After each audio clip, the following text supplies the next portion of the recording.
Good Sunday morning, everybody. How's everybody doing today? It is Sev and Geff, Paul Severino and Glenn Geffner, Sev Geff live.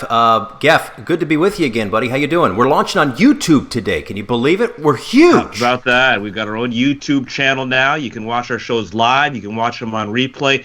We should, at the moment, be getting ready for Game 4 of the season. By the end of today, we would have been 1/40th of the way done with the year. It seems like it just started. I know on Stratomatic, the Marlins have won 2 of the first 3 against the Phillies in the season opening series. But we're not playing ball today. We're talking baseball. We're going to have some fun over the next 45 minutes or so. That's right. A couple of quick things to get out there. We mentioned that we're on YouTube. To find us on Twitter, you likely already have, but tell all of your closest friends at Sev Geff Live. If you want to get involved in the show, it's hashtag Sev Geff Live. We've got JP Arencibia waiting in the wings. We're excited for a fun conversation with him, no doubt. But over these last, I would say, week and a half, 2 weeks or so, Geff, we've been looking for a logo that would represent what this show is about, or at least look nice. And we found one that looks extremely nice. We have one, and we're about ready to reveal it. We're both excited about it. Do we have a drum roll? Can we do that? I think I have applause. That's all I can do. Okay, applause would be nice. We asked at the very start of this show that we put together, hey, anybody out there have an idea for a logo? We were stunned by the number of submissions we got. Some were very, very professional. Some were hand-drawn, really cool. Others were a little more rudimentary, and it wasn't an easy decision. But we got a grand slam. It actually came from Leicester, England. It came from across the pond. Smith Design. Steve Smith is a designer who found us on social media. He's a huge sports fan, and he sent us several things to choose from. Right. We loved them all. We picked one, and we have a logo now. There it is. I just posted it there. It's right in the middle. It's right over our heads. It's right there. Sev Geff Live. It's beautiful. It's fantastic. After the show, our technical folks are going to post it on our Twitter feed and our YouTube channel and all kinds of stuff. So again, thanks to Steve and his terrific team out there, and we appreciate everybody that took the time to involve themselves in that little contest, and we love it. We love them all. We just like this one just enough to put it up there, but we appreciate everybody getting involved. This was fantastic. Hey, I know we have a lot of viewers, and I say this in all seriousness, in the United Kingdom. He was so easy for us to work with here in South Florida. If you're interested in Steve's services at all, you can check him out on Twitter at Smith_design. He's got a website, stevensmith.com, Steven with a PH.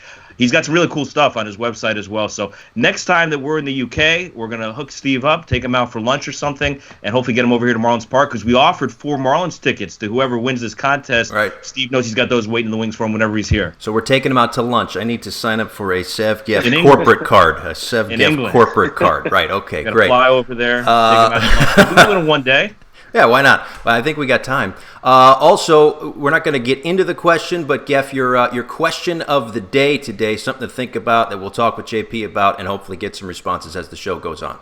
Yeah, in recent days, our theme has been rule changes, some that are coming into the game, some that are being bandied about a little bit. So I asked today, if you were commissioner, what's the one rule you'd like to implement, or the one rule you'd like to change? Looking for some outside-the-box questions, maybe some things that haven't been discussed already. We've gotten a few on social media. We've got some ideas of our own. We'll talk about it moving forward here. Awesome. All right. Well, with that said, then, let us now welcome in our esteemed guest today, and that is JP Arencibia, kind enough to join us. JP, how you doing, pal? Good to see you. I'm good. How are you guys doing? I want to go out to lunch on this new card that you're getting here. You're coming. Taking it to England. I want to do that too. That'll be great.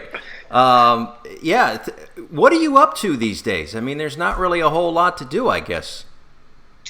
Honestly, so what I have been doing a ton of is trying to just self-improve myself, try to dig into reading, watching different, actually on YouTube, I've been watching this guy, Tom Belay, or I don't know how to pronounce his last name, but he's got different guests that he had on. He had the writer of The Secret, John Assaraf, and I've been like dialing into that stuff. And what I've learned is all these successful business owners and successful people in general have routines. So now I try to wake up in the morning and I have a specific routine, obviously different than what I would do during season. This is the quarantine routine in essence, and so I've been sticking to this, and it's actually helped my brain and my mind kind of get at ease. And I've been eating clean, and I train like a madman in the morning. which allows me to kind of get a lot of that energy out and then, go on throughout the rest of my day. That's awesome. It's interesting you talk about that because you're one of the people I would think this has to be really hard for. You're a guy who, as much as anybody I know, loves being at the ballpark. You love being around people. You love being around the game. I got to see it firsthand last year as we got to know you. And I think that comes out on TV when people watch you. You're a guy who really enjoys being at the ballpark.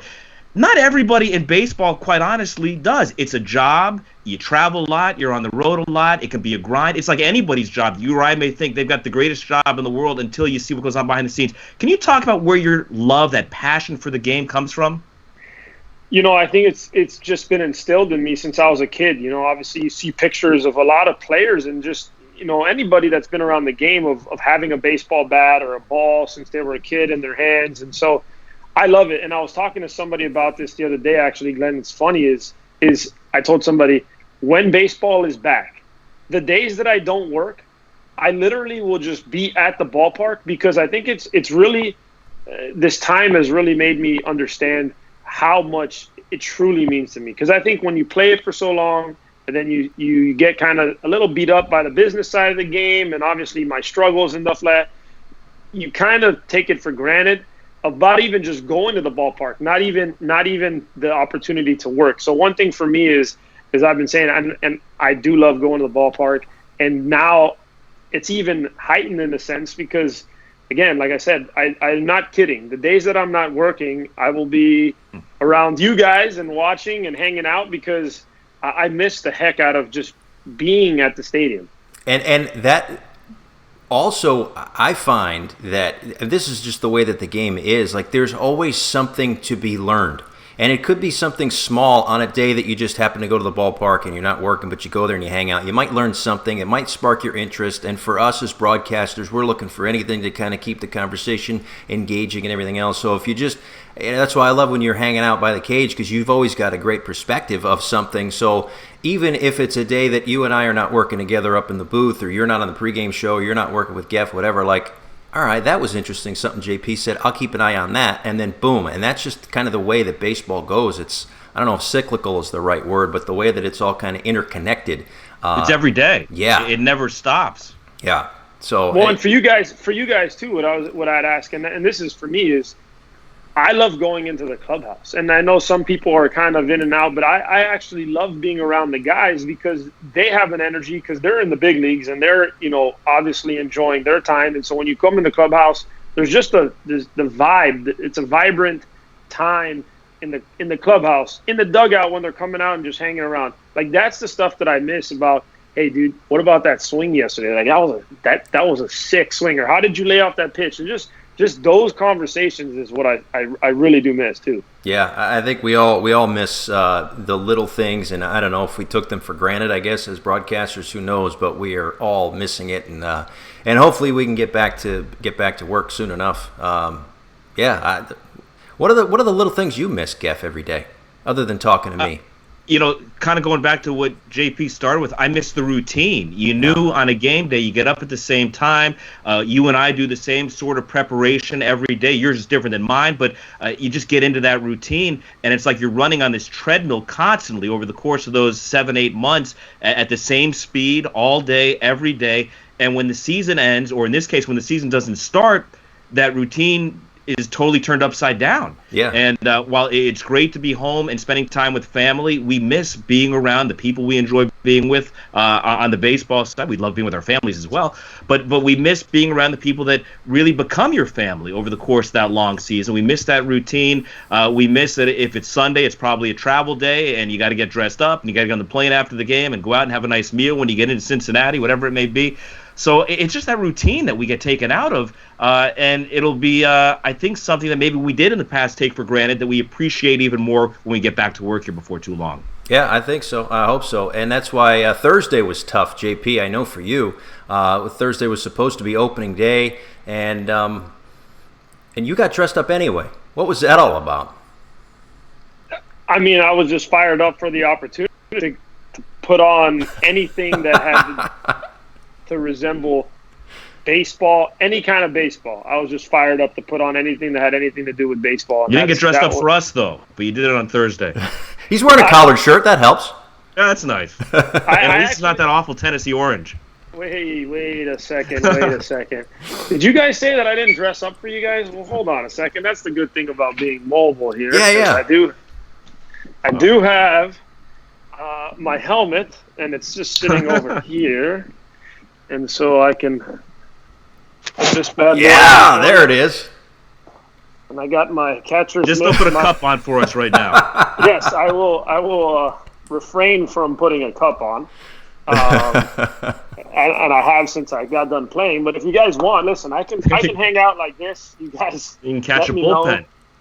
Whatever you guys want. But I definitely, again, opening day is special, and I was going to work it this year, which was another special thing for me. And then, unfortunately, it is what it is. So I had to put on the gear just to feel like I was part of it. That was awesome. I had the picture up from Instagram that just alongside you a second ago. So anybody that missed it, there it was. That's what we were referencing. But it was hilarious, and I think that's what everybody's been trying to do. Is I think we're all taking it seriously, but at the same time, we have to kind of keep light of it so that we don't go nuts. I would think that there's a lot of going nuts going on with certainly with former players as well. Take me into a player's mindset right about now. Well, that's the toughest part, right? Because and Glenn talked about routines.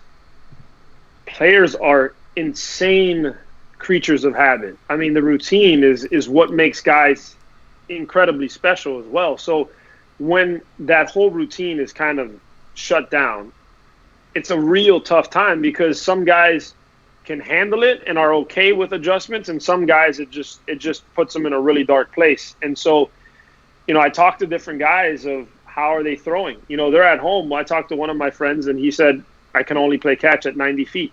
I can only play catch at 90 feet because I don't have anybody that I can just go and play catch with. And so I think that's more of the panic in the sense of you see guys throwing in the nets. You can hit into a net, but you can't go to a gym. So unless you have a home gym, you can't really train hard. And so I think that's the toughest part for guys is really trying to figure out, because the good news is like we can get back to work and you cannot miss a beat.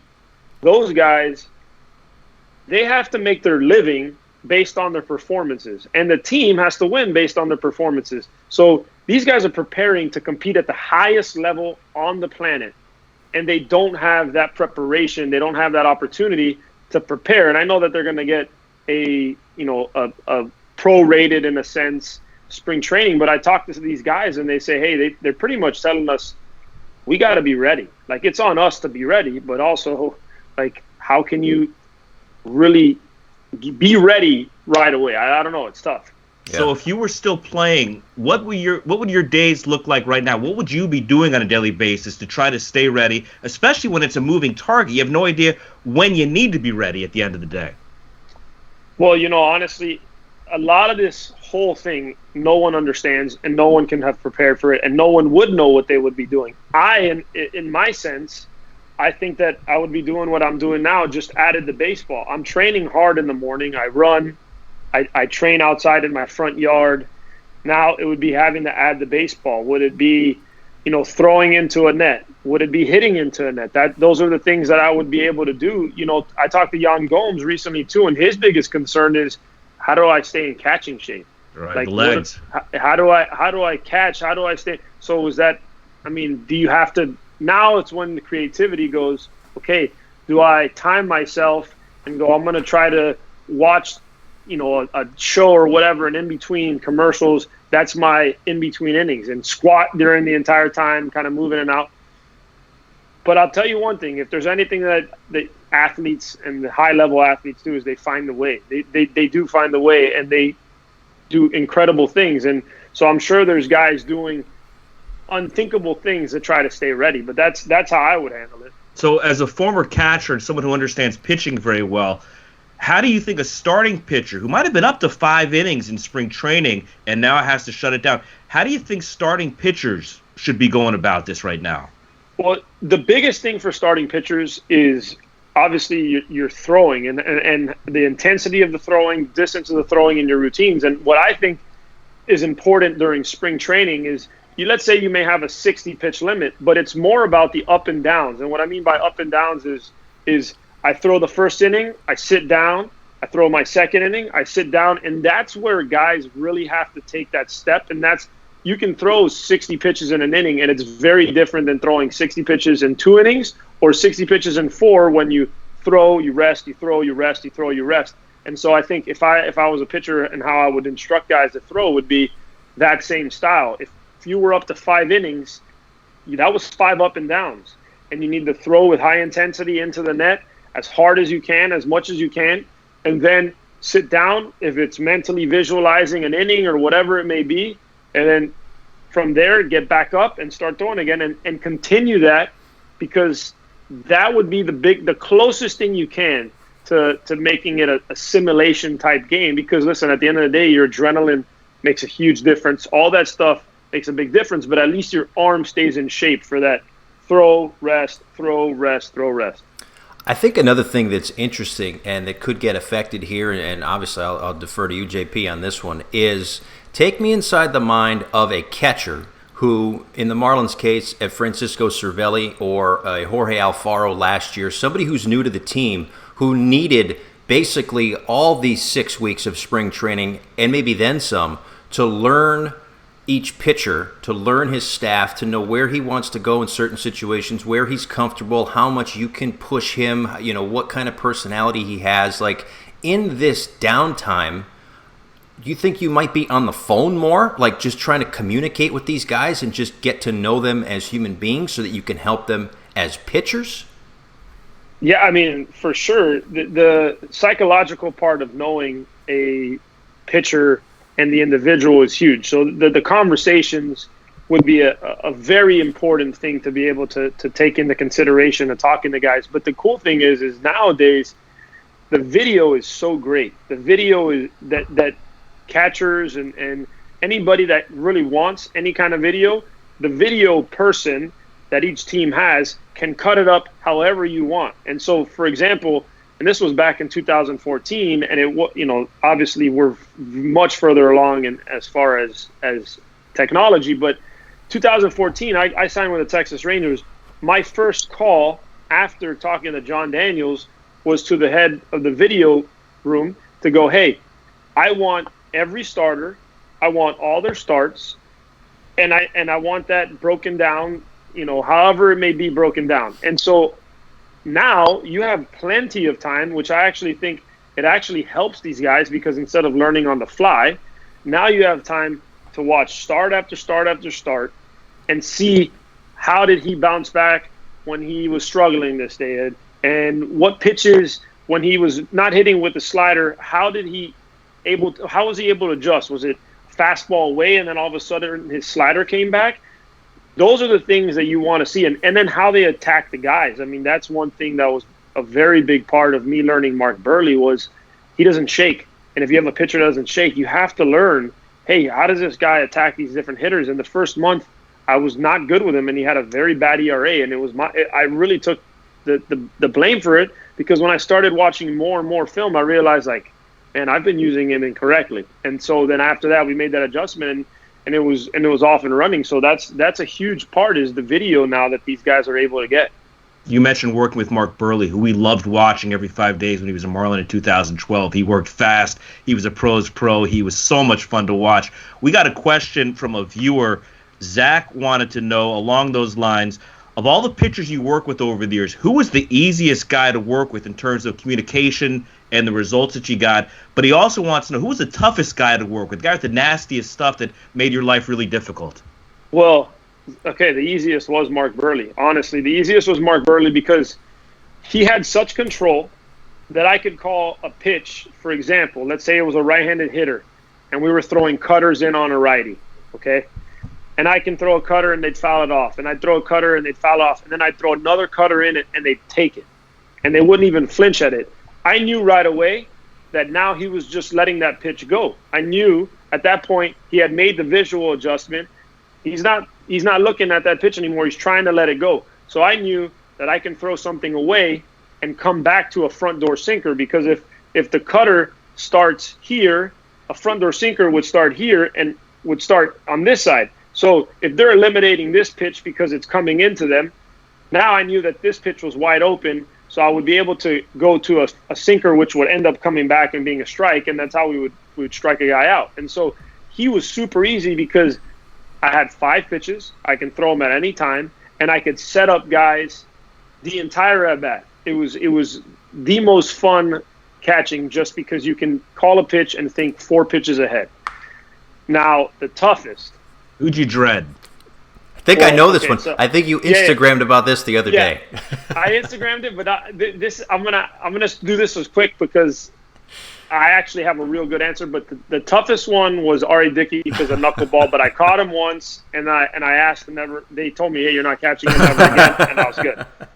But so that one was quick. But that's the toughest thing to do in general I've ever had to do is catch a knuckleball. But Ricky Romero, who's a dear friend of mine, his ball moved all over the place. And it was sinking at 94. It was cutting at 94.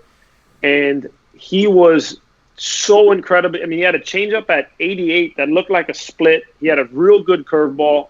I mean, I could call a sinker, and it would sink a foot, and then I'd call the same pitch, and it'd cut a foot. So that was what made him really, really tough. But where I realized it was Jeff Mathis was my backup. And in 2012, I broke my hand. Me and Ricky at the time had the most starts between a catcher and a pitcher. I think it was like 60-plus starts in a row that me and him had gone together. And Jeff Mathis, who is a wizard back there, he's a defensive magician. And he had a couple passed balls that game, and he was telling me, like, dude, this guy's insanely tough. And that's when I really realized, like, this guy, Jeff Mathis, is about as good as it gets back there. And if he's starting to struggle with him, that just told me how tough it was to catch. I mean, and Ricky was a guy that at that velocity and not knowing if it's going to cut or sink, that's why he's an all-star. But that was the toughest guy to catch for sure. To tell you the impact of Jeff Mathis, this is a 200 lifetime hitter who's been mentioned twice now in 4 episodes of this podcast because Tom Kohler was singing Jeff Mathis's praises. He made a huge impact on a lot of people during his time with the Marlins as well. And Matty's the kind of guy who you would think could go on and manage one day in the big leagues if he chooses to. Just a great guy to have on a team, great guy to have around. And you look at the back of the baseball card and you wonder, how does this guy stay in the league as long as he has? You hear stories like Tom Kohler's and like yours, and it's pretty obvious why. Yeah, no, he is a guy that I learned a lot from. And here's the thing, too, and this is analytically, yes, you can't – I mean, now they can actually value strikes and stolen strikes and all these different things, metrics for a catcher. But analytically, before the defensive metrics in general, he wouldn't be a very sought-after analytical guy because obviously his numbers and all these different things. But that's where I think sometimes I am a huge analytics person, but I'm also a huge – what somebody brings to the intangibles of a team. Right. And Jeff Mathis is about as good of a teammate as you can possibly have at knowing his role, helping people be better, unselfish. So that's where makeup supersedes any kind of analytics because now, yes, his defensive analytics are phenomenal, but what he brings to the table, I mean, it's something that you can't quantify, but this is why we have these conversations. Speaking of analytics, and I know that we talk about this a lot, mostly because sometimes people get frustrated with umpires' strike zones. As a catcher, as someone who I'm assuming took some pride in being able to present a few more strikes here and there, what do you make of an automated strike zone as we kind of tie it all in together with our question of the day? Would you be for an automated strike zone? No, I think that it's terrible. Honestly, I think that would be just such a tough. It would make the conversations because the conversations that go within the batter's box and the umpires and the catchers, that's a huge part of the game.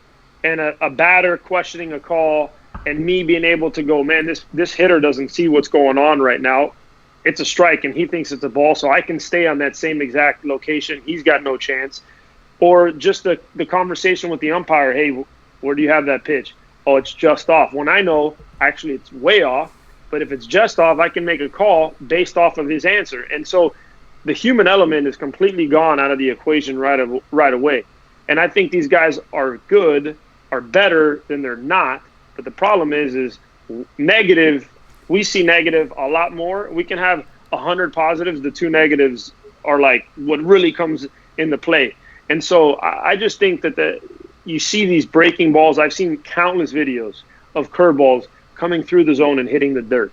And I could not imagine a game that I play and that I love more than anything on this planet as the game that I played, to see somebody strike out on a curveball that crosses the quote-unquote strike zone and hits right behind home plate in the dirt. Like that isn't, and again, I'm not, I wouldn't say that I was a friend of umpires or not, but I do think that's not fair to them either. I mean, this is something, they make mistakes.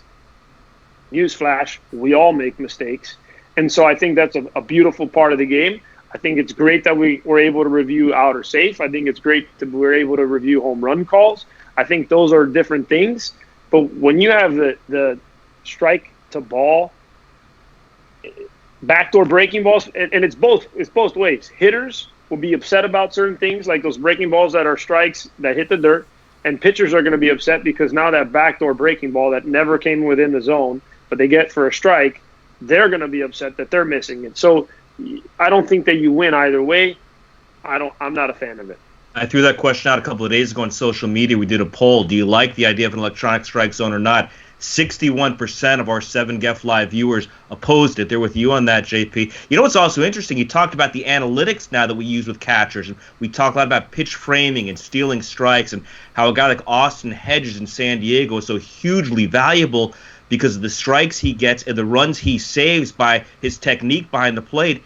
That would all go away if all of a sudden you had an electronic strike zone. All this stuff that for the last 5 years or so has been taught and really hammered home and has made some catchers a good amount of money would all be totally irrelevant.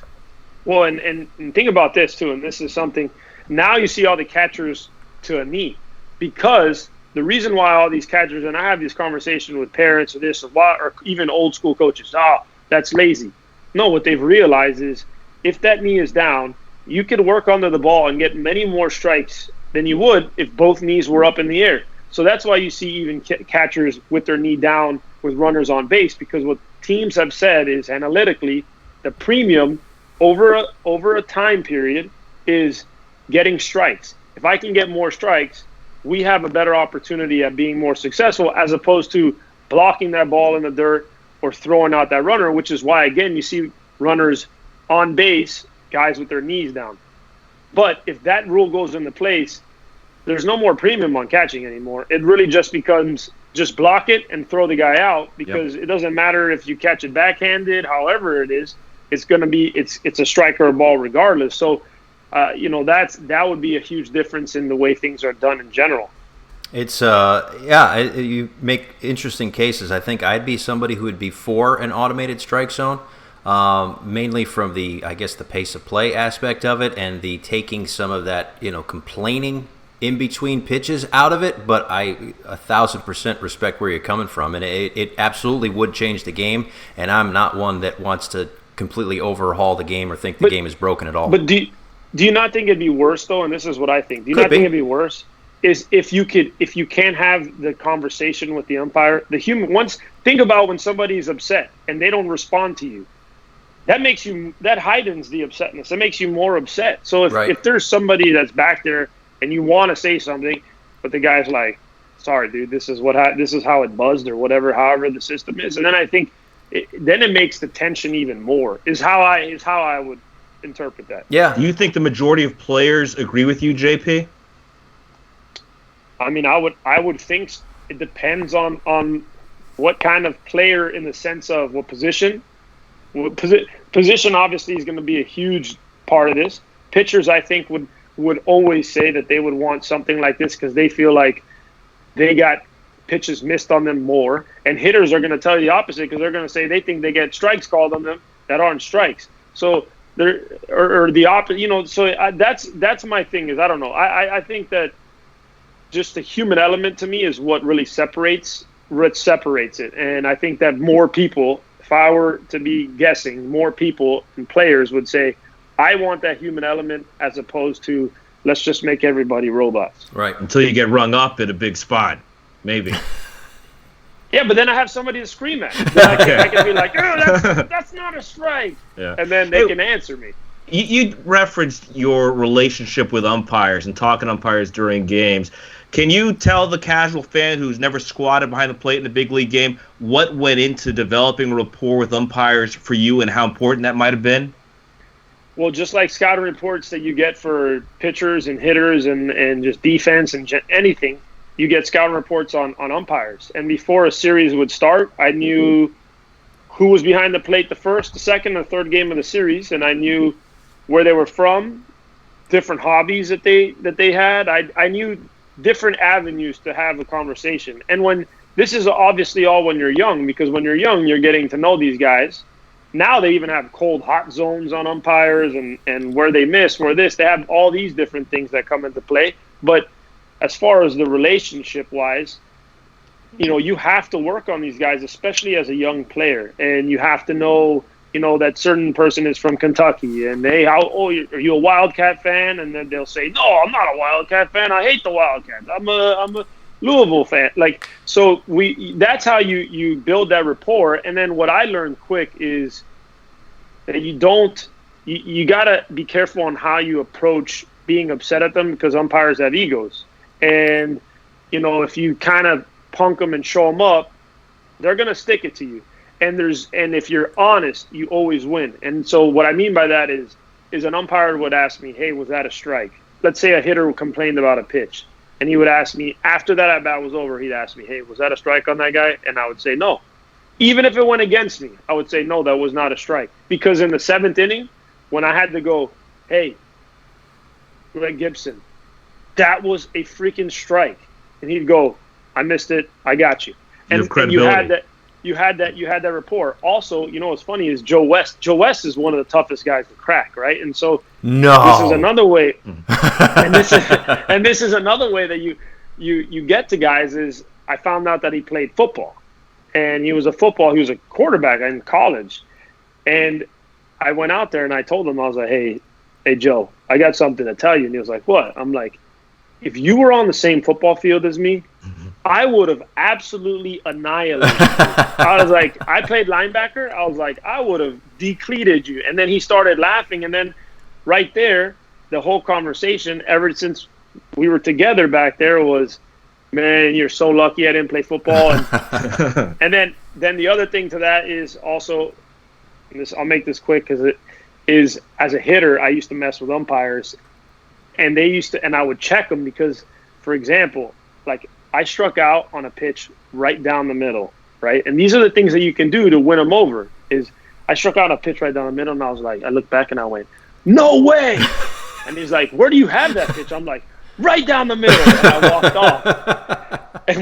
And when I came back to the plate, the umpire was like, dude, you completely just screwed me up big time. He's like, I was going to be upset at you real quick when you're questioning this call, and then you scream at me that it's right down the middle. So I started dying laughing, and I was like, and that's how you kind of have to try to win them over, because if you don't, as a catcher, it's a long career back there if you're not good with those guys. I worked with Joe McGray in my days at MLB Network, still good friends with him, and he grew up in Kentucky, and I forget the umpire's name, but he was telling me about when he's pitching in the late 80s, early 90s, whatever it was, and he's, kind of dancing right around the corners, and they're all called balls, and eventually, second, third inning, he goes, hey, you never call umpire Blue, I've learned, but yes. He says, hey, umpire, whatever his name was, I grew up in Kentucky. And he goes, you grew up in Kentucky too? And Joe tells me he turned into Enrico Palazzo back there. Every other pitch, ha, ha, ha. He goes, I threw 7 innings and 18 strikeouts. It's unbelievable. So, yeah, it's amazing how much you could kind of endear yourself to an umpire that way. It's fantastic.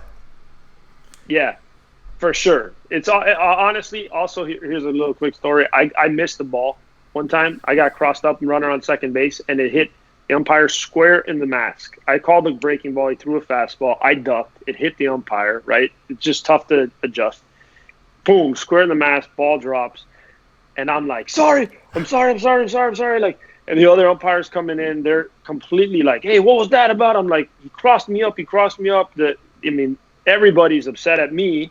The umpire obviously is upset at me once he figures out that he just got smoked in the chin, all these different things.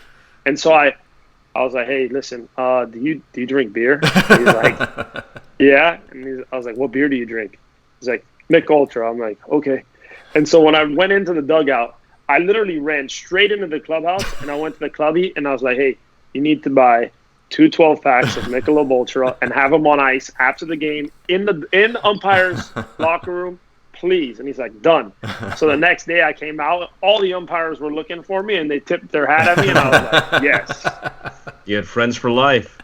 Hey, I know we've got to let you go before too long. You're going to be live tweeting the top of the hour a Fox Sports Florida rebroadcast of a Sandy Alcantara gem from last year. But I want to talk some Marlins with you, JP, based on what you saw in spring training #1 here in 2020 a little bit, particularly with some of the young arms that we're just getting to see for the first time up close. Were there any of those young pitchers who really jumped out at you?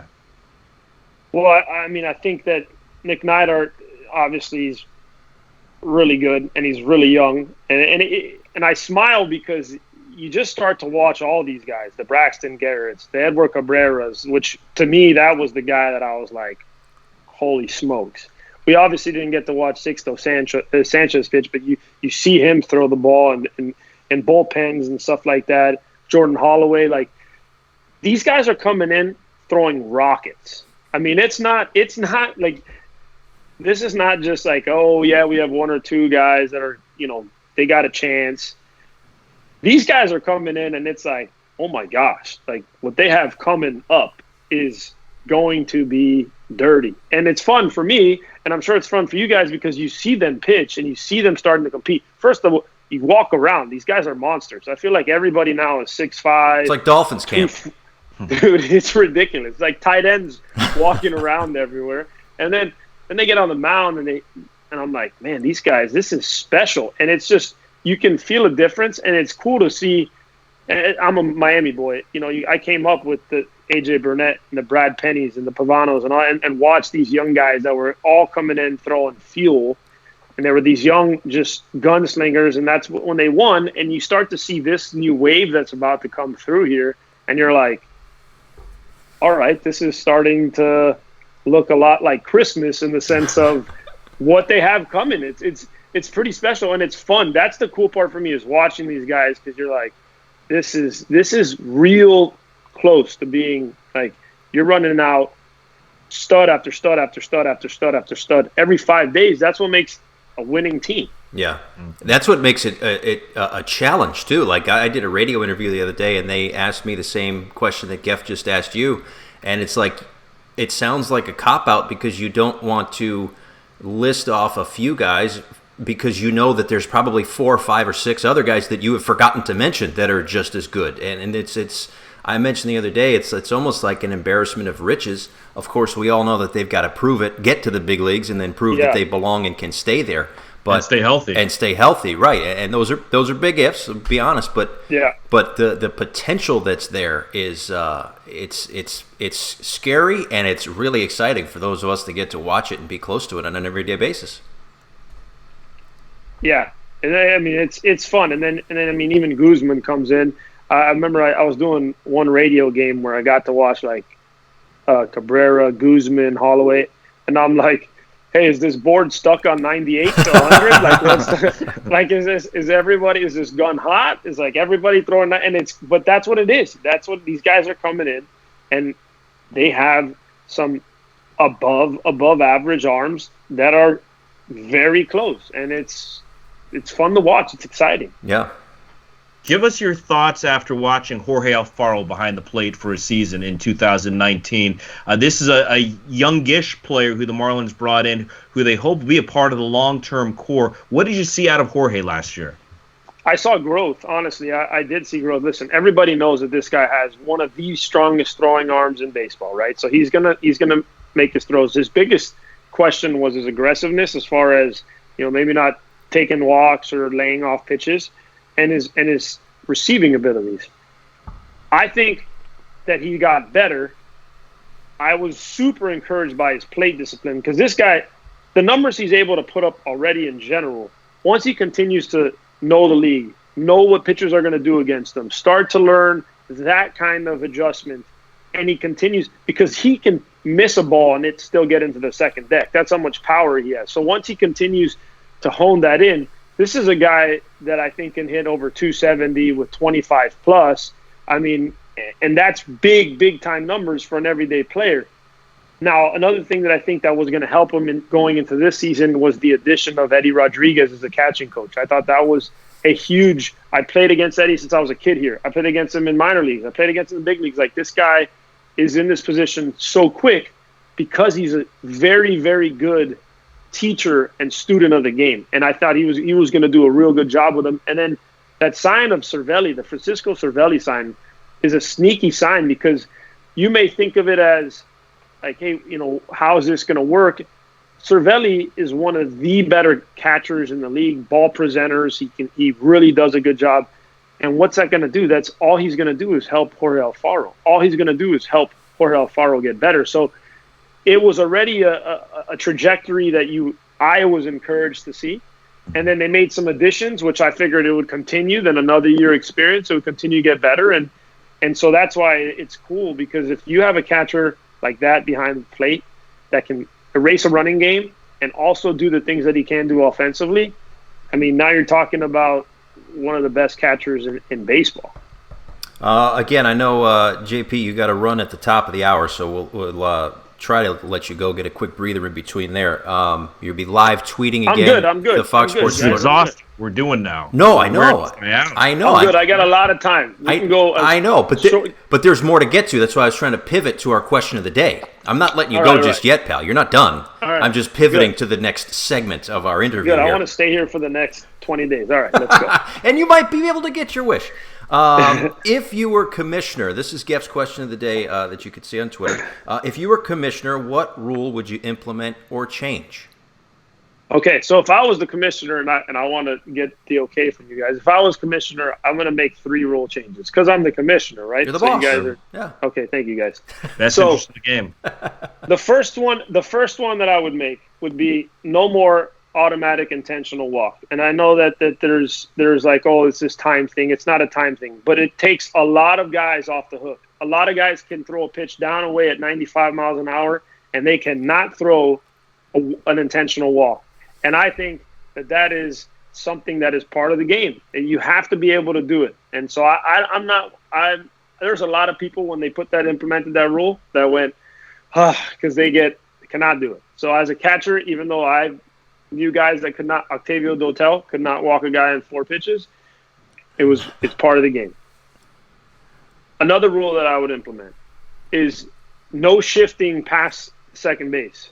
Okay. If you're a second baseman, you can be up the middle, but you can't have all the different guys on the other side. Spoken like a true hitter of the base.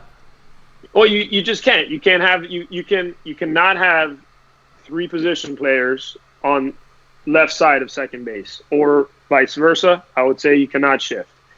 Then the other one that I would implement, and this is from the player's heart, is I would still expand rosters to 40 in September, but at 28, which you're allowed now in September, I would say before every series, you have to designate a 28-man roster. Because what that does is there's a lot of guys that their careers live and die on that September call-up. Because here's one thing that people don't realize. You get called up to the big leagues, you have Major League Baseball insurance for a full year. Okay, so there's a lot of people that stuck around baseball just to get that September call-up, so they can have that insurance for their family, for their kids. It's obviously some more money in the pocket and some time. So if you're going to expand the roster and allow the 28-player roster to be designated per series, and I also think that it gives teams the ability to go, hey, we're going to run out, if we're a losing team, instead of running out 40 pitchers how they did during the September, which I did think was awful. It was painful. Mm-hmm. But maybe we're going to have these 3 starters, and the other guys the other pitchers we're going to not have on this roster, and we're going to have this 14-man pen that's different than what we would have had let's try this guy out at closer. Let's see these young guys, how they fit in. So you can still pick and choose and have the guys that you want to see start and have an opportunity to, hey, we have to make a decision on, are we going to keep them? Are we not? Are they part of the future? Right. So that's where I think that I would make those adjustments. No automated strike zone. Okay, just checking. No, it didn't change since the beginning of this. I'm with you on bringing back the intentional walk. You have to throw the 4 pitches. We've seen hitters swing and get big hits in spots like that when a pitcher catches too much of the plate. The Marlins lost the game in Seattle back maybe 2011-ish when Steve Cishek threw a wild pitch on an intentional walk attempt. Things happen. To me, I think on average you see an intentional walk every other game. And what does it do? Save you 30 seconds every other game? To me, it's meaningless, and I'm completely with you there. You lost me on the shift, though. To me, I would argue, why penalize teams for having information, for employing the best strategies? And sometimes as a hitter, you beat the shift, and the team that shifted pays for it. I don't like doing things and implementing rules that fundamentally change the way the game is played or managed. Why penalize good defensive positioning? I don't like the new 3-batter minimum rule coming in for pitchers this year. Again, it changes the way the game is played and managed on a daily basis. If you want to limit visits to the mound to save time, I'm cool with that. But I don't like changing, whether it's strategy or just doing things that penalize teams for being more prepared. Yeah, but here's my point, and the visit to the mound thing is very sensitive to me, and I hate that they did that, because as a catcher, I've already talked about getting crossed up, and now with all these different things that have been going on, people use multiple signs with nobody on base. And if there's a guy on the mound that's now, the average fastball is over 93 miles an hour. And if the guy on the mound is throwing a fastball that hard, it can kill me. And if we're not on the same page, I have to have the opportunity to not worry about, hey, if I take this visit, I can't take this other visit later on in the game, when I have to know what's coming. There's certain things that maybe the coach's mound visit's different, but I just think the amount, that one's sensitive to me. Now they've reduced the number. Originally it was 6 visits per game. I think they brought it down to 5. We haven't, in the years since they implemented this rule, we haven't seen a game where the Marlins or the opponent has run out of mound visits. I know there've been a handful across Major League Baseball. Because now everything is on the wrist, right? Which helps. That now you just look at your wrist. You go 1, the pitcher pulls out his card and he goes, oh, number 1, that's the sequence we're using, which has helped, which I think is a great thing. Now, the 3-batter minimum, I'm kind of a fan of, in the sense of it doesn't allow the cop-out of only getting 1 hitter out. Be better. Be a better pitcher. Like, if you can only get 1 side out, unfortunately, there's 2 different sides that hit. So be a better pitcher and add that to your toolbox, because you're in the major leagues. You got to be able to do it. And I think it's going to help offense, which now, obviously, that lefty who always has that nasty lefty that comes in to face him, he might not get him. But now the manager has to think, well, there's 2 righties behind this lefty. So what do I do? I think it adds a little bit of pressure on the manager. And, I just think it adds a little bit to the offensive side of the game, which is a big ordeal. Now everybody talks about, a lot of strikeouts, all these different things, which is why I like the shift, not adding the shift. Because I remember I was in spring training with the Orioles, and the person who was affected most by the shift was Chris Davis. His average without the shift was like a crazy difference. And I think that to me, again, it's not saying you can't position somebody differently, but you can't have, 4 outfielders in the outfield. When they have that now for Joey Gallo and stuff like that, it's like I get that, but then now are we playing baseball? It's very different than what baseball has been for the entire time. It's funny though. You mentioned the 3-batter minimum rule. The idea of that rule is to keep the game moving, fewer pitching changes. But then you mentioned it's going to lead to more offense, and more offense is going to slow the game down. It's like the 2 things are mutually exclusive on a certain level. Here, everybody talks about slowing the game down. They've done or speeding it up. They've done things that can speed it up, but a lot of times, think about this too, is we're in between innings. We're there and we're waiting for this inning to start. So, that's one of my rule changes that I would make right there. But that's the truth. We used to say that in the Players Association meetings is, hey, we don't take the field a minute into the in between innings because they tell us that we have way too much time. And so we're ready to go like this, but we have to wait. So there's rules that are going to happen that speed up the game that inadvertently don't speed up the game. All right, we got about 3 or 4 more minutes with you, JP. Again, we appreciate all the time. So I want you to comment. Geff, what would your rule changes be? Well, you mentioned time between innings, and this isn't at the top of my list. But the reason the time between innings is what it is because of TV, which obviously between the local rights and the national rights deals pays the majority of revenue into Major League Baseball. So you need that commercial time, no question. You need to pay a hefty salary like Paul Severino's.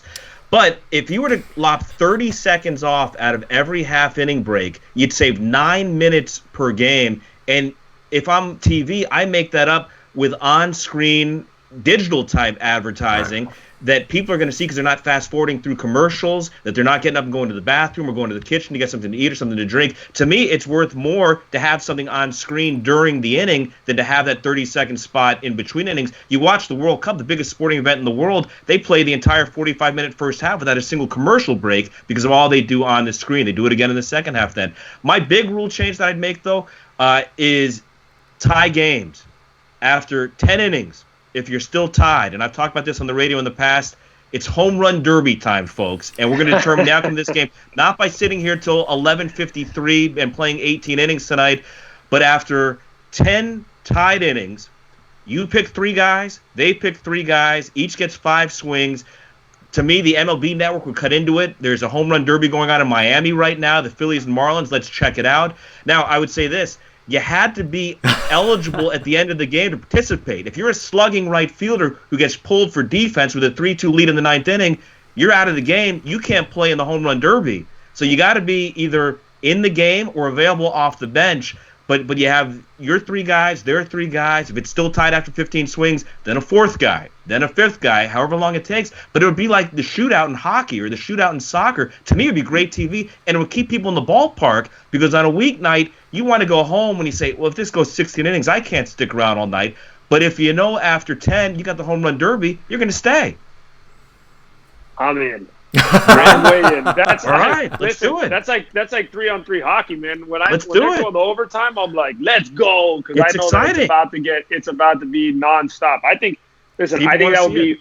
I've said that before actually, and I think that is a phenomenal idea. But what do you got, Sev? I think I'm only thinking this because of kind of where we're at and the way that the schedule hopefully starts up soon, but will be crunched and we're going to lose days off and more doubleheaders and everything else. I've called games in the World Baseball Classic before. It's fun when it happens. I don't know how it would translate to the big leagues, but maybe this is the year to try. 11th, 12th inning, start an inning with a guy on second base. You know what? I know. Trust me, I don't like it either. But who gets the loss? Who gets the win? Who gets the... What happens to the pitcher's ERA? Well, right, exactly. They've got all that stuff worked out. I'm not smart enough to think of like all the things behind the scenes. Who gets the loss and the win as a pitcher in the Homerun Derby? Who pitches in the Homerun Derby, Geff? Come on now. It's not all BP pitcher. BP thrower. It's a Homerun Derby. So who gets the win and the loss? Which pitcher gets the win and the loss? We're going to talk about bookkeeping right now? The last pitchers to pitch. The guy who finished the 10th inning gets the win and gets the loss. That's actually a good point, though. I would say you can't give anybody the win or the loss, but then you would tell me that same. And who's BP pitcher? So if the Marlins and the Phillies, does the Marlins BP pitcher throw to the Phillies hitters? Vice versa? Phillies have their guy. The Marlins. Oh yeah. Everyone has their own guy. You're not trying to strike the other team out. You have whoever you want to pitch. Maybe each individual hitter has his own guy. Yeah. Listen, I would say that fans would like the home runs. And as far as if you're trying to bring the younger crowd in, hey, home run derbies are sold out. Everyone's freaking out about home run derbies. More people watch the home run derby than the All-Star game. Yeah. Which I'm guilty. Hey, Sevy, from your MLB Network days, they would cut in. Oh, absolutely would. Home run derbies. Absolutely would. I might if I were on board with that rule, I might bump it back to the 11th or 12th. I think 10 is a little too quick to pull that trigger, but I'm not completely opposed to your idea. All right. Not completely. You're coming around. I'm coming around. It took 11 seconds. All right, we're getting close to 11:55 here, so I want to cut JP loose. Fortunately for us, there's still a lot of meat on the bone, so all you've done, JP, is basically invited yourself back for another episode of Sev Geff Live down the road. Please listen. You have no idea when I got the text message telling me that I could be the inaugural guest on YouTube. I was already crying in excitement. Now that I got this under my belt, I don't know how I'm going to sleep at night until I'll be waiting. If any text message I get, if it's not from one of you two, that I will be very disappointed because I'm going to be expecting my next call. Right. We could be here all day. We absolutely could be. Again, look, I even had notes and everything that I didn't get. Wow! You did homework for the show? The next best thing to being a guest is subscribing on YouTube. You got to go to Sev Geff Live and click that subscribe button so you never miss anything. That's already done on my end. Okay, everybody else needs to do it. You need the rest of America to jump on there. And England. Actually, yeah, all over the world, yeah. All right, JP Arencibia, we appreciate it, buddy. Got to let you run. He's live tweeting for those watching us live right now on Sunday afternoon, Sunday morning. He's live tweeting on the at Fox Marlins Twitter handle, right? That's correct. Okay. At Fox Marlins. Perfect. I'll give you some good insight. Anything that I see from the catcher's eye. Great catching up with you. Yeah. All right, JP, we appreciate the time, buddy. Thanks, bud. 2 thumbs up. Thanks, buddy. All right, Geff, that was exactly what we thought that it would be. JP Arencibia is the man. I think we both knew that, and that's why we were excited to have him on. We talked about his passion for the game and his love for being at the ballpark, his love for talking baseball. It's contagious. You like being around the guy, and that's why it was so much fun having him around Marlins Park so much a season ago. It's fun to see. And just to double back on something I said along those lines, it's not like that with every baseball player. A lot of baseball players grew up playing baseball and playing travel ball and being so consumed by it that they didn't really grow up necessarily as baseball fans, watching a lot of baseball on TV or going out to watch their local major league team or minor league team. And when they get to the big leagues, in a lot of cases, you're so consumed with what you're doing on a daily basis, you don't step back and maybe follow the game and watch Baseball Tonight or watch the MLB Network when you get back to the hotel room. But this is a guy who truly loves the game, loves being around, loves talking baseball, and that's why it's so much fun for us to be with him. Yeah, no, it's great. Actually, I didn't bring this up, but me, you, and him have all shared the airwaves in a very short period of time before today. Obviously, I do TV for Marlins Television, and Glenn does radio for Marlins Radio, and JP kind of does both, but three of us are never on at the same time, except a couple of years ago when I was doing Tune In Live. It was like a little radio thing on the side, and JP was one of their main analysts, and I would fill in as the host, and he and I would bounce from game to game on the radio, so JP and I were hosting the show, and we'd throw it to you and Dave quite a bit. So I didn't know that. You see that? See that? Our JP and I share a birthday. Really? 17 years apart, but January 5th. Wow. Yeah. Mark it down. You can call us both that day. Yeah, or neither. Or neither. This year, I was very hurt. I know. Very hurt. I know. Yeah. That's my bad. We did get some tweets here about our rule change. So let's get to some of those right now. Dr. Guava said that Major League Baseball needs to fix the blackout rules. Homerun Derby in extra innings, which Geff mentioned before. Right. Bob on Facebook, hitters need to be kept in the box in between pitches. They're trying to implement that right now. Well, they tried a few years ago. That didn't. It's a point of emphasis a couple of years ago. Right. You don't hear about it very much anymore. Right. Rolando on Facebook wants to shorten the time between innings. Geff, these people are all following your lead here. He also wants to limit mound visits so that starters have to be pulled on the second visit in the game, not in an inning. I like that. I agree with that. Along the mound visit lines, and I've mentioned this elsewhere before, that's why I wasn't in love with the whole mound visit thing to begin with, because if you think about other sports and the communication on the fly, if you're in basketball, anytime somebody goes to the free throw line, the point guard's over there talking to the coach about, hey, what we need to change and what we need to do next time down the floor. Hockey has shifts, so there's always communication between coaches and players. And the NFL, heck, they're wearing headsets inside their helmets. There's always communication, and for baseball, it's almost like they were trying to limit it, and I understand why. Well, you know what's interesting now with all of this talk of sign stealing in the offseason, into spring training this year, you think teams are going to be even more careful than ever before. Anybody who got out before things came to a halt and saw any college baseball this year knows that in college baseball, they have implemented in a very elaborate wristband system, and there's some limits on what they do in Major League Baseball, but I was at a college baseball weekend series about a month or so ago where every single pitch was called from the dugout by the pitching coach, and I talked to him about this before one of the games to understand exactly what he was doing. He's got a chart with a grid on it, and it's not just like any one number is a fastball, any number is a curveball. He's got a grid where this number meets that number, and maybe 1 and 3 could be a fastball, but 3 and 9 could be a fastball, whatever it is. But on every pitch, the pitching coach sends a signal to the mound. The pitcher looks at his wristband, the catcher looks at his wristband, and they go, and it moved very quickly. There was no wasted time at all. I was surprised by how quickly it happened. But that's something you might see in the big leagues where teams don't want to put the signal down for the catcher anymore with all that was going on with the Astros and maybe others. That's interesting. I would get crossed up so much if that were me. I just can't keep the sign straight. Ahead, behind, even, first sign after 7. And a man at second base, it changes. Yeah, it's crazy. All right, listen, lots of good stuff today.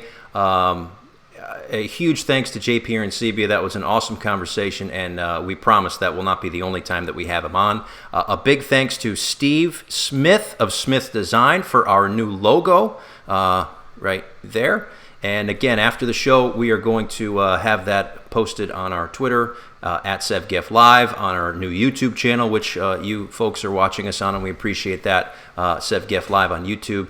And this was fun, Geff. So enjoy the rest of your Sunday, and we have one in the wings. We won't announce it just yet, but we have a very special guest that we believe that is coming up sometime this week, maybe Tuesday-ish, but don't hold me to it. And we're looking forward to that. Yeah, keep an eye on Twitter and Facebook. Keep updated when we're coming back and who we're coming back with. And we're also going to be rolling out some SGL shorts this week. We should mention that. Yes. We love those of you who have stuck with us for the full hour today and listened to JP, but we're going to go back as we do all these interviews. We've had Tommy Hutton on already. We had Tom Kohler on already. And we're going to pick and choose 3 or 4 minutes out of some of these conversations and just post those to our YouTube channel as well, so you get just a little flavor of what they talked about, some of the more interesting parts of our conversations. Tom Kohler took us on a tour of his baseball memorabilia collection. And if you missed that and don't have time to go back and watch the entire interview, we're going to post that as an SGL short. So that's coming soon to a YouTube channel near you. We are busier now, Geff, than we would be if there were actually games going on. And I imagine that. Imagine that. Just don't tell our bosses. All right, excellent. This was excellent stuff. Again, thanks to everybody who has supported us and liked and subscribed so far. Tell 10,000 of your closest friends to do just the same. And we'll be in touch on social media channels all over the place. Thanks again to everybody who joined. And and a special thanks to Corey Geffner, who has this screen that he made that's coming up next, which is how we're going to start and sign off from now on. So enjoy this screen. That's going to do it for us. Geff, thanks, buddy. Good to talk with you, pal. Great stuff. Thanks, Paul. All right. Thanks, everybody, for watching. See ya.